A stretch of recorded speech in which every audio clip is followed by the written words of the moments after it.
मार्च 2004 जम्मू कश्मीर के शोपियां जिले में बर्फ से ढकी पहाड़ियों के बीच जंगल के किनारे बना एक लकड़ी का छोटा सा घर पूरी तरह खामोशी में डूबा हुआ था। बाहर बर्फीली हवा चल रही थी। बाहर मिट्टी के चूल्हे पर कहवा बन रहा था। उसी चूल्हे के पास एक जवान लड़का खड़ा था जिसके कंधे पर AK-47 लटकी हुई थी। लंबी दाढ़ी, कंधों तक आते बाल और बिल्कुल शांत चेहरा। उसका नाम था इफ्तिखार भट्ट। घर के अंदर चारपाई पर 2 आदमी बैठे थे। ये कोई आम लोग नहीं थे, बल्कि साउथ कश्मीर में आतंक का सबसे बड़ा नाम बन चुके हिजबुल मुजाहिदीन के 2 खूंखार कमांडर थे, अबू तुरारा और अबू सब्जार। दोनों आपस में धीमी आवाज में बात कर रहे थे, लेकिन उनकी नजर बार बार इफ्तिखार भट्ट की तरफ जा रही थी। इफ्तिखार की असामान्य शांति उन्हें बेचैन कर रही थी। सिर्फ 2 हफ्ते पहले ही इफ्तिखार उनके पास आया था और उसने बताया था कि 3 साल पहले इंडियन आर्मी ने उसके बड़े भाई को एक एनकाउंटर में मार दिया था। तभी से वो बदले की आग में जल रहा था और भारतीय सेना से बदला लेना चाहता था। इफ्तिखार ने आर्मी के काफिले पर हमले का इतना सटीक प्लान उनके सामने रखा था कि दोनों कमांडर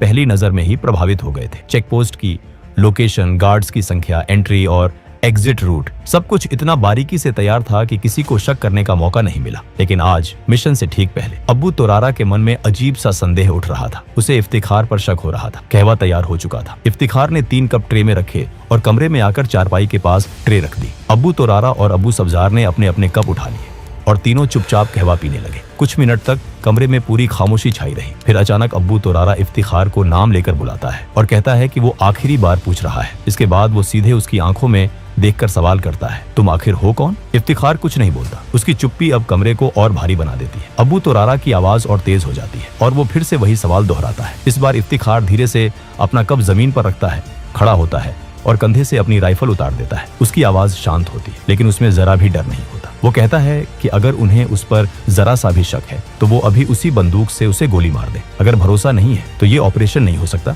और उससे बेहतर है कि वो उसे यही मार डाले। अबू तुरारा AK-47 इफ्तिखार पर तान देता है। कुछ सेकंड तक कमरे में कोई कुछ नहीं बोलता। अबू सब्जार अबू तुरारा की तरफ देखता है और दोनों की आंखें मिलती हैं। तुरारा हल्के से सिर हिला देता है। इसके बाद अबू सब्जार अपनी AK-47 नीचे कर लेता है। दोनों फिर से अपने अपने कप उठाते हैं। उसी पल पिस्तौल लोड होने की आवाज गूंजती है। अगले ही पल 2 गोलियों की आवाज उस छोटे से कमरे को हिला देती। इफ्तिखार अपने कपड़ों के अंदर छुपी 9 mm पिस्टल निकाल चुका था। पहली गोली अबू तुरारा के सिर में जाती है और दूसरी गोली अबू सब्जार के सिर में। दोनों खूंखार जमीन पर गिर पड़ते हैं। कुछ ही सेकंड में साउथ कश्मीर के 2 सबसे बड़े आतंकियों की कहानी हमेशा के लिए खत्म हो जाती है। इसके बाद इफ्तिखार पिस्टल नीचे रखता है और अपना अधूरा कहवा पीने लगता है, जैसे वहां कुछ हुआ ही ना हो। लेकिन दोस्तों, ये कोई आपसी झगड़ा नहीं था और ना ही किसी आतंकवादी संगठन के भीतर की गद्दारी। ये था इंडियन आर्मी का एक बेहद साहसी अंडरकवर ऑपरेशन। इफ्तिखार भट्ट असल में कोई आतंकी नहीं था, बल्कि 1 पैरा स्पेशल फोर्स का जाबाज कमांडो मेजर मोहित शर्मा था। यहीं से शुरू होती है एक ऐसी कहानी जो एक मिडिल क्लास परिवार से निकलकर देश के सबसे बड़े वीरों में शामिल होने तक जाती है। और आगे हम जानेंगे कि आखिर कौन थे मेजर मोहित शर्मा और कैसे उन्होंने अपने जुनून और हौसले से इतिहास रच दिया। 13 जनवरी 1978 को हरियाणा में जन्मे मोहित शर्मा के पिता राजेंद्र शर्मा पंजाब नेशनल बैंक में अधिकारी थे और मां सुशीला शर्मा दिल्ली जल बोर्ड में काम करती थी। घर का माहौल अनुशासन और पढ़ाई से भरा हुआ था। मोहित अपने बड़े भाई मधुर शर्मा के बेहद करीब थे। उम्र में सिर्फ 13 महीने का फर्क था, लेकिन सोच में दोनों बिल्कुल अलग थे। माता पिता चाहते थे कि दोनों बेटे इंजीनियर बने और एक सुरक्षित जिंदगी जिए, लेकिन मधुर शर्मा का सपना था एयर फोर्स में जाना। वो NDA की तैयारी करते हैं, लेकिन सिलेक्ट नहीं हो पाता। माता पिता की इच्छा के अनुसार मधुर इंजीनियरिंग में चले जाते हैं, लेकिन सेना का सपना घर के छोटे बेटे मोहित शर्मा के मन में बैठ जाता है। स्कूल के दिनों से ही मोहित शर्मा पढ़ाई में अच्छे थे, लेकिन उनके भीतर कुछ अलग था। 1995 में दिल्ली पब्लिक स्कूल गाजियाबाद से 12वीं पास करने के बाद परिवार के दबाव में उन्होंने महाराष्ट्र के श्री संत Gajanan Maharaj college of engineering में एडमिशन ले ली। बाहर से सब कुछ नॉर्मल लग रहा था, लेकिन हॉस्टल के उस कमरे में बैठा मोहित शर्मा हर दिन एक अलग ही जंग लड़ रहा था। जब बाकी छात्र इंजीनियरिंग की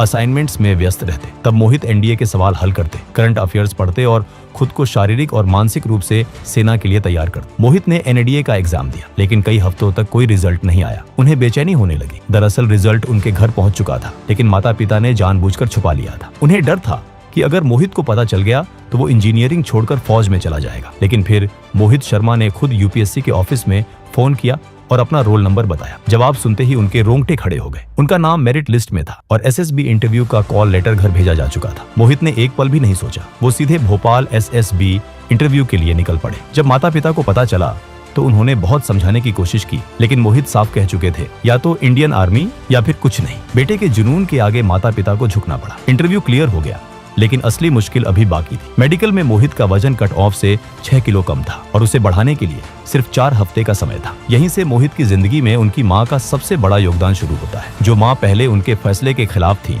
वही माँ अब उनके सपने को अपना सपना बना लेती है। दूध, केला, घी, हाई प्रोटीन डाइट, हर चीज पूरी योजना के साथ दी जाती है। 4 हफ्तों में मोहित का वजन 8 किलो बढ़ जाता है। मेडिकल क्लियर होता है और भारत को वो ऑफिसर मिलने वाला होता है जो आगे चलकर इतिहास रचने वाला था। पुणे के खड़कवासला में एनडीए ट्रेनिंग के 3 साल मोहित शर्मा को फौलाद बना देते हैं। बॉक्सिंग, स्विमिंग, घुड़सवारी, हर चीज में वो आगे रहते हैं। वो बॉक्सिंग में चैंपियन बनते हैं, घुड़सवारी में ट्रॉफी जीतते हैं। लेकिन मोहित सिर्फ एक फाइटर नहीं थे, उन्हें गिटार, माउथ ऑर्गन और सिंथेसाइजर बजाना भी आता था। 1999 में आईएमए देहरादून की ट्रेनिंग के दौरान कारगिल युद्ध शुरू हो जाता है। टीवी पर हर दिन देशभक्ति की खबरें, शहीदों की कहानियां और सैनिकों की बहादुरी मोहित शर्मा के भीतर आग भर देती है। 11 दिसंबर 1999 को उन्हें मद्रास रेजिमेंट की 5वीं बटालियन में 2nd लेफ्टिनेंट के रूप में पोस्ट मिल जाता है। उसी रात जब दोस्त जश्न मना रहे होते हैं, कोई उनसे पूछता है कि वो कहाँ पोस्टिंग चाहते हैं।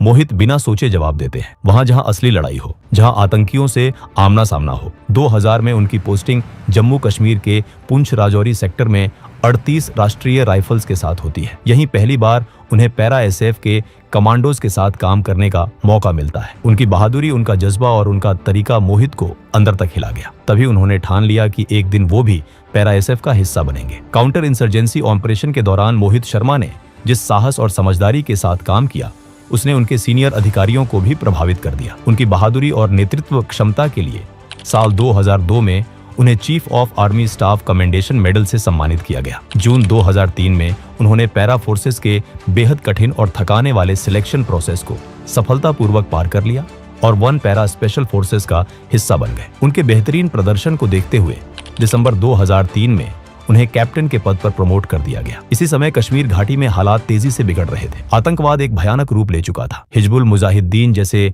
आतंकी संगठन स्थानीय युवाओं को बहला फुसलाकर और धार्मिक कट्टरता का सहारा लेकर अपनी ओर खींच रहे थे। इस पूरे नेटवर्क के पीछे अब्बू सब्जार और अब्बू तोरारा जैसे खूंखार कमांडर थे। ये आतंकी आम नागरिकों के बीच अपनी पहचान छुपाए रखते थे, जिससे भारतीय सेना के लिए सटीक इंटेलिजेंस जुटाना बेहद मुश्किल हो गया था। इन्हीं हालात को देखते हुए सेना को एक ऐसे सैनिक की जरूरत थी जो आतंकियों के बीच घुल मिल सके, उनका भरोसा जीत सके और अंदर से पूरे नेटवर्क को तोड़ सके। इंटेलिजेंस यूनिट को इस खतरनाक भूमिका के लिए कैप्टन मोहित शर्मा से बेहतर कोई नहीं लगा। मोहित शर्मा ने बिना हिचकिचाए इस मिशन के लिए हामी भर दी। प्लान बनाई गई कि उन्हें एक नई पहचान दी जाएगी और उनका नाम इफ्तेखार भट्ट होगा। इस नई पहचान के साथ उन्हें हिजबुल मुजाहिदीन के कमांडरों अब्बू सब्जार और अब्बू तोरारा तक पहुंचना था। भरोसा जीतने के लिए उन्होंने एक दर्द भरी कहानी गढ़ी कि 3 साल पहले भारतीय सेना ने उनके भाई को एक एनकाउंटर में मार दिया था और अब वो बदला लेना चाहते हैं। मोहित शर्मा ने खुद को पूरी तरह एक कश्मीरी के रूप में ढाल लिया। उन्होंने दाढ़ी और बाल बढ़ाए, कश्मीरी पोशाक पहननी शुरू की,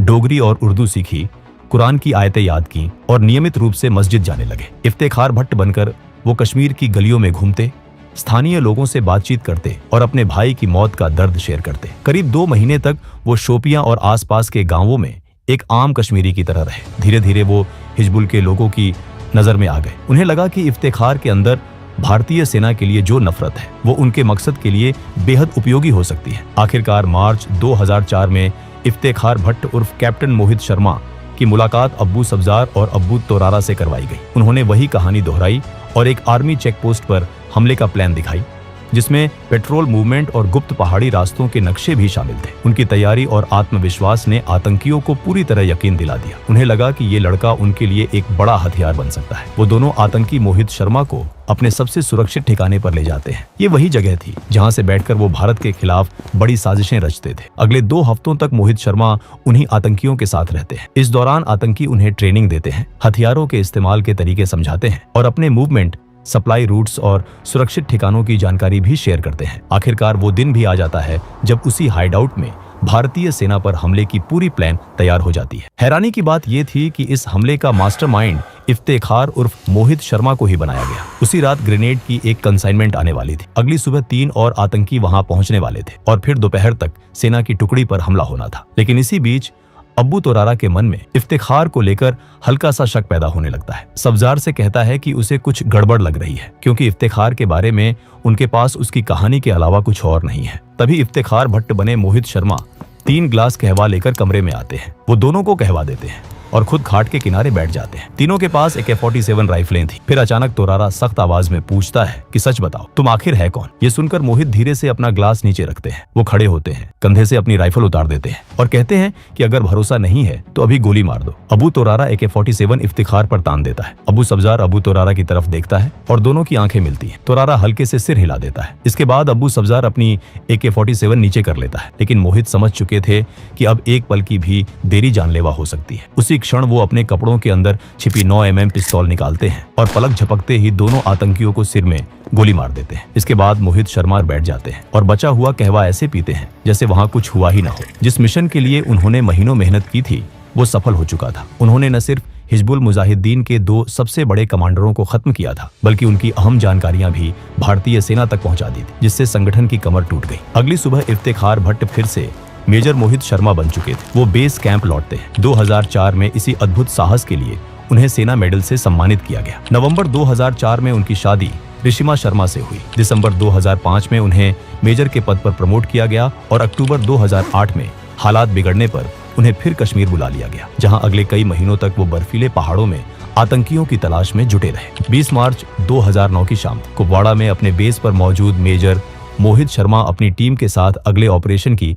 तैयारी कर रहे थे। तभी सेक्टर कमांडर का एक अर्जेंट कॉल आया। उन्होंने बताया कि LOC पार करके कुछ ट्रेन आतंकी हापुड़ा के घने जंगलों में घुस चुके हैं। ये खबर सुनते ही मेजर मोहित शर्मा ने बिना एक पल गवाए अपनी टीम को तैयार होने का ऑर्डर दिया। अगली सुबह 21 मार्च को टीम उन जंगलों में दाखिल हुई। ये सिर्फ जंगल नहीं थे, बल्कि आतंकियों का गढ़। चारों तरफ बर्फ से ढके रास्ते, घनी झाड़ियां और बर्फीली हवाएं, हर कदम पर खतरा था। मेजर मोहित ने टीम को 3 टुकड़ियों में बांटा और बर्फ पर बने पैरों के निशानों का पीछा शुरू किया। कुछ ही दूरी पर पहुंचते ही आतंकियों ने अचानक फायरिंग शुरू कर दी। वो पहले से घात लगाए बैठे थे और जंगल से 3 दिशाओं से हमला कर रहे थे। उनके पास AK-47 राइफलें थीं और इलाके के सटीक नक्शे भी। स्थिति भांपते ही मेजर मोहित ने साथियों को कवर लेने और पीछे हटने का ऑर्डर दिया। जब एक हवलदार ने उनसे खुद कवर में आने को कहा तो मोहित ने साफ कहा, पहले तुम जाओ, मैं बाद में आऊंगा। मोहित खुले में रहकर आतंकियों पर फायरिंग करते रहे ताकि उनकी टीम सुरक्षित पोजीशन ले सके। इसी दौरान एक गोली उनके हाथ में लगी। उन्होंने तुरंत कपड़े से घाव बांधा और फिर से फायरिंग शुरू कर दी। थोड़ी देर बाद लांस नायक सुभाष MGL से फायरिंग कर रहे थे, तभी वो भी घायल हो गए। हालात को देखते हुए मेजर मोहित खुद आ गया और MGL संभालकर आतंकियों पर ताबड़तोड़ फायर किया। 4 आतंकी वहीं ढेर हो गए। जब मेजर मोहित अपनी टीम की ओर लौट रहे थे, तभी एक और गोली उनके सीने के बाएं हिस्से में लगी, जहां बुलेट प्रूफ जैकेट का कवर नहीं था। खून बहने लगा, लेकिन उन्होंने साथियों से कहा, कुछ नहीं हुआ है, फायरिंग जारी रखो, हम स्पेशल फोर्स में इसी काम के लिए हैं। गंभीर रूप से घायल होने के बावजूद वो पेड़ का सहारा लेकर लगातार फायर करते रहे और अपने साथियों को दुश्मन की सीधी मार से बचाते रहे। ऊंचाई पर मौजूद तीसरी टुकड़ी भी फायरिंग में शामिल हो चुकी थी। मेजर मोहित रेडियो पर बार बार कहते रहे, फायरिंग रुकनी नहीं चाहिए। धीरे धीरे उनकी आवाज कमजोर पड़ती गई। ज्यादा खून बहने से शरीर जवाब देने लगा, लेकिन आंखें आखिरी दम तक खुली रही। बेस कैंप को जब संदेश मिला कि मेजर मोहित घायल हैं और हिल नहीं पा रहे, तो किसी को यकीन नहीं हुआ। घने जंगलों में लड़ते हुए मेजर मोहित शर्मा मात्र 31 साल की उम्र में वीरगति को प्राप्त हो चुके थे। ये ऑपरेशन 5 दिन तक चला। इस दौरान 8 भारतीय जवान शहीद हुए, लेकिन उनसे पहले 17 आतंकियों को मार गिराया गया। मेजर मोहित शर्मा आज हमारे बीच नहीं है, लेकिन उनकी कहानी हर जवान के भीतर जोश भरती है। उनके अद्भुत साहस और बलिदान के लिए उन्हें मरणोपरांत देश का सर्वोच्च वीरता पुरस्कार अशोक चक्र से सम्मानित किया गया। गाजियाबाद में उनके नाम पर मेट्रो स्टेशन, सड़क और भव्य प्रतिमा आज भी ये याद दिलाती है कि हम चैन की नींद इसलिए सो पाते हैं क्योंकि मेजर मोहित शर्मा जैसे वीर अपनी पूरी जिंदगी देश पर न्योछावर कर देते हैं। दोस्तों, अगर हमारा ये वीडियो पसंद आया हो तो वीडियो को एक लाइक जरूर करें और कमेंट कर बताएगा कि आपको अगला वीडियो किस टॉपिक पर चाहिए। जय हिंद।